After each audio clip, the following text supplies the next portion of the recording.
What is going on YouTube? I am Germ here, and in this video today, we just need to take a second and talk about TSM. Now, this is very, very interesting for me because for most of the life of my channel and even predating my channel, you know, when I would interact on Reddit or Twitter or whatever, just talk to people about TSM, you know, I never really had to deal with kind of angry or mad or salty or whatever TSM fans, because for the most part, you know, I was always on the side of TSM. I was never, at least I hope not, one of the super crazy, super delusional TSM fans, but for the most part, I was always, you know, willing to give TSM the kind of benefit of the doubt. I was usually rooting for them. I was usually arguing in defense of them.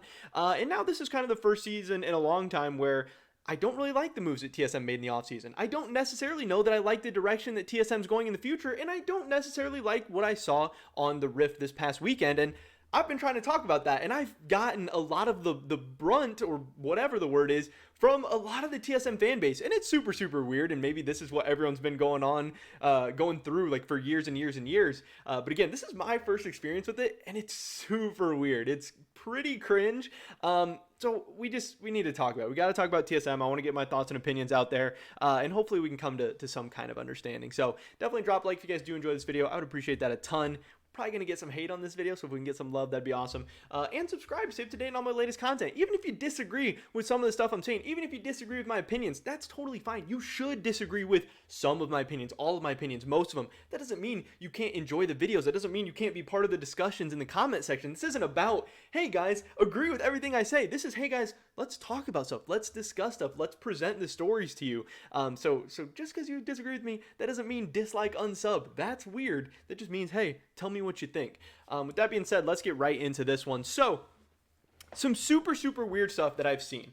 You know, everyone right now, including even some TSM players, staff members, all this stuff is saying, hey, TSM is probably not going to be very good in Spring Split. We're probably going to suck in Spring Split, but hey, we're ramping up. We're, you know, scaling for Summer Split, and that's when we're going to pop off. That's when we're going to go to Worlds. We're going to be competing for the LCS title. We're going to be doing all this great stuff. So, you know, have low expectations for spring. And to me, that is such a cop-out. That is such a kind of BS mindset and BS just kind of presentation of things, because then you get to play both sides. You know, if TSM comes out and does good, you're like, oh my gosh, hey, we're exceeding expectations. We're doing good. This is, you know, crazy. We're kind of ramping up faster than we thought we were gonna. Hey, that's awesome. And then if you come out and do bad, your players, your staff, your fans are all come out and they're like, oh, well, you know, XYZ, all the different things. Hey, we have some young and inexperienced players in Kaido and Shenyi. Hey, we had visa issues. Hey, we haven't got a ton of scrim time together. Hey, it's still early in the season. We have all these moving parts. We just brought in tactical,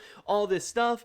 And you just have excuse after excuse after excuse after excuse for why TSM is playing bad, rather than actually looking at the game and actually breaking down this roster and actually analyzing the gameplay and everything like you do for every other team. And again, one of the reasons why I think that is such BS, I haven't even, like, it's crazy how much backlash and stuff I've been getting from TSM fans on Twitter and all over the place, because I said it was a rough start for TSM. I said this was a pretty rough weekend, and, you know, there's still a lot of season left. We'll see how it goes. I mean, that's literally a tweet I have. But other than that, I haven't really said too much negative about TSM.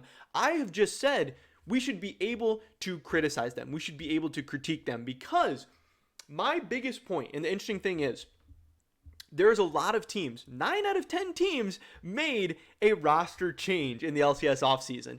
All of these teams are coming in with new players. They're coming in still trying to build synergy. They're still trying to find their play style. They're still ramping up. Now, hey, but everybody got to play lock-in and everybody got to scrim. Everybody got some games. Like, hey, no, not everybody played lock-in. Not everybody got to scrim. Not everybody got to play some games. You actually have Cloud9, who just had a 2-0 start to the season, just looked really great, came out with some fresh and innovative game plans. Cloud9 had visa issues. Cloud9 had not got to play together as a unit of 5, just like TSM hadn't. You know, Cloud9 has new players in Berserker and Winsome. And you know, they have all the same issues that TSM's having, but at least from what I'm seeing, you don't see all those, you know, excuses and stuff for Cloud9. You see LS came out before this weekend, was like, hey, I'm excited, I'm confident about this weekend, you know, we have all these expectations, and LS is coming out and saying, we're going to win Spring Split, we're going to go to MSI, we're going to win Summer Split, we're going to make it to semifinals at Worlds. And, he has said some of that, like, hey, we might start out a little bit slow. He said, hey, lock-in's probably not going to go that great because they didn't even have their full starting lineup. He said some of that stuff, but he wasn't coming out before the games even started and already making excuses for his teams, because they went out and they got these 5 guys. They believe in these 5 players. They think they are good, as to where on TSM, they just have all of these excuses. And that is so weird. And again, that's all I've pointed out. And I've still seen so much backlash and so much, coming out from TSM fans. They're like, oh, you're overreacting from just 2 games. Oh, a single weekend, you're already writing off TSM, blah, blah, blah. No, that's not what I said. You're arguing something I never said. What I said is TSM should be able to be critiqued. There is 9 other teams that have made roster moves. Every team, it's early season for them. Yes, some teams got to play lock-in. Some teams got to scrim. Some teams got to do this. Some teams got to do that. TSM had 4 out of their 5 members scrimming. I don't know if it was I think it was in China when they were together. They were scrimming. They got time with each other. It's not like TSM has only been playing with each other for a week. Yes, they didn't have Spica, and yes, I get it's going to be, some things off, but again, I do think that TSM did not have a great offseason. I do think that TSM is going to be the 5th or 6th best team in the LCS this year. And I don't, see them magically ramping up to Summer Split, because guess what? The narrative for every other team right now is, hey, Spring Split doesn't really matter that much. We're going to try and get better, and we're going to try and ramp up for Summer Split. It's not like that's some unique TSM angle. Every team is building synergy right now. Every team is shaking the rust off right now. Every team is shaking out the kinks right now. The teams that TSM are playing against, they just lost to Dignitas. Hey, River had visa issues. River showed up late. Did they get maybe a week of extra scrims? And yeah, did they get to play some lock-in games with River? Yes, absolutely. So maybe they have, a slight advantage or whatever against TSM. But that, again, to me is pretty BS, because I believe Cloud9 has had the least scrims and days together out of any team. I think even less than TSM, but that could be wrong. That could be inaccurate. That's just what I do believe. I think that is accurate. And again, when I compare C9 and TSM, like C9's offseason, they went out and they made some changes. Like I saw people saying, hey, Winsome is one of the craziest pickups of the offseason. A interesting Korean prospect that also has NA residency. That's a great find. Berserker, a highly touted Korean prospect out of the T1 system who some people compare to Guma Yusi and a bunch of other teams around the world wanted. That's a huge pickup. TSM going out and getting Kaiduo, who didn't even dominate the LDL, wasn't really a hyped up prospect by anyone that I had ever heard. Were other teams interested in him? Did other teams rate him super highly? Did he even look that good in the LDL? Overall, when I look at this TSM roster, I absolutely do not see a team that is going to be ramping up to competing for titles in the summer. I don't see a team that's going to be ramping up to going to Worlds. I don't really see that. I see a pretty middling TSM team. I see a TSM that went cheap. They signed this FTX deal and people were getting excited, people were getting hyped, and then they went out and they didn't spend money this offseason and got some average players. I thought Tactical was a really good and exciting pickup. I think Shenny could be okay. I think he has a chance to be pretty good. He made that nice re-engage in the very first game against Evil Geniuses to pick up First Blood.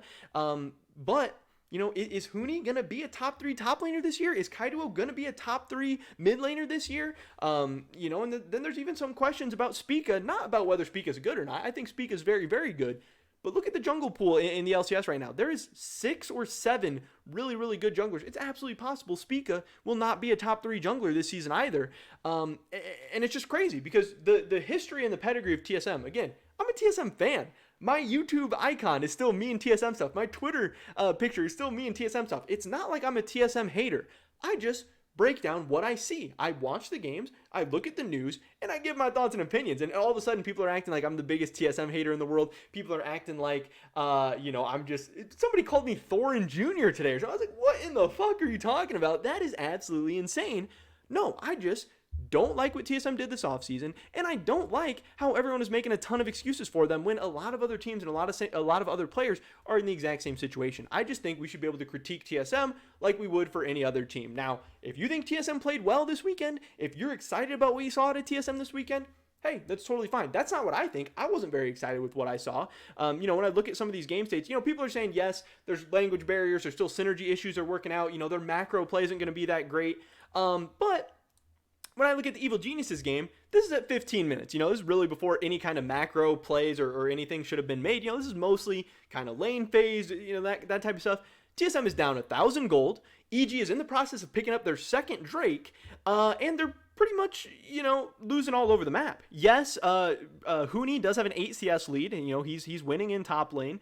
But mid lane is down 23 CS. Bot lane is down 46 CS. And like I said, EG is about to pick up their second Drake, already has 1 tower, and is up like 1,500 gold. Now, you could argue, maybe there's some strategy, maybe there is a little bit of macro that goes into that. But for the most part, again, this is 15 minutes. This is mostly the lane phases. TSM did not look that impressive. Now, I saw some people saying, hey, Evil Geniuses is a top 2 team in the LCS. They just played in the lock-in final. Now, hold up. I just spent the whole preseason hearing about how 100 Thieves is like the favorites to win the title or all this stuff. And now all of a sudden 100 Thieves is just out of there and EG's a top 2 team? Well, hold up. 100 Thieves just beat TL. EG just beat TSM. And then C9 just beat EG. So there's a real possibility, again, now that we've seen C9 and they're 2-0, that EG is maybe the 4th best team in the LCS. Dignitas just beat TSM. There's a chance that Dignitas is like the 5th best team in the LCS and that TSM is 6th or maybe even lower, at least right now. And that would mean, TSM just went 0-2 in a week playing against the 4th and 5th best teams in the LCS. Potentially, it's possible. But I do think that C9 looked very good, 100 Thieves look good, and TL's there too. I don't necessarily think EG has to be a top 2 team just because they played in the lock-in final. So that was super, super weird to me. The other weird thing is that we heard that we're going to see this LPL aggression from TSM. We have Spica. He loves to play fast and aggressive. Tactical loves to malfight all into people. And now we got Kaido and Shenyi, some LPL players. We're going to play fast and aggressive. And again, this is at 15 minutes. TSM with 2 kills. And in their next game at 15 minutes, TSM had 1 kill. That's a total of 3 kills 15 minutes in 2 games. Now, hey, I don't know how many of you guys watch the LPL. That is not exactly that trademarked LPL aggression. So TSM is just kind of saying a lot of things. They're saying how, hey, we're going to scale up. In summer, we're going to be a world's contender. We're going to be a title contender. We're going to show LPL aggression. We're going to do all this stuff. Kaido's cracked. Shenny's awesome. We went out and picked up these 2 really awesome players. We didn't go cheap. We're not just trying to save money and all this stuff. And again, this, to me, looks like more of the same from TSM, a team that has made Worlds, once in the last 4 years, a team that's won 1 title in the last 4 years, a team who largely has just had a lot of middling rosters over the last couple of years, and this might be the worst TSM roster in recent history. Maybe it's not. Maybe they will ramp up, and maybe they'll figure some things out. Maybe they'll be okay, but again, is this a team that I see competing for a title in 2022? No, absolutely not. Not at this rate, not with the players that I see, not when I look around the rest of the LCS and things look really, really competitive this year. And do I think TSM played that great this weekend? No. And do I think it's valid that everyone is making so many excuses for them? No. But again, at the end of the day, my biggest point was just that a lot of the things you're saying for TSM is the same case for a lot of other teams and a lot of other players.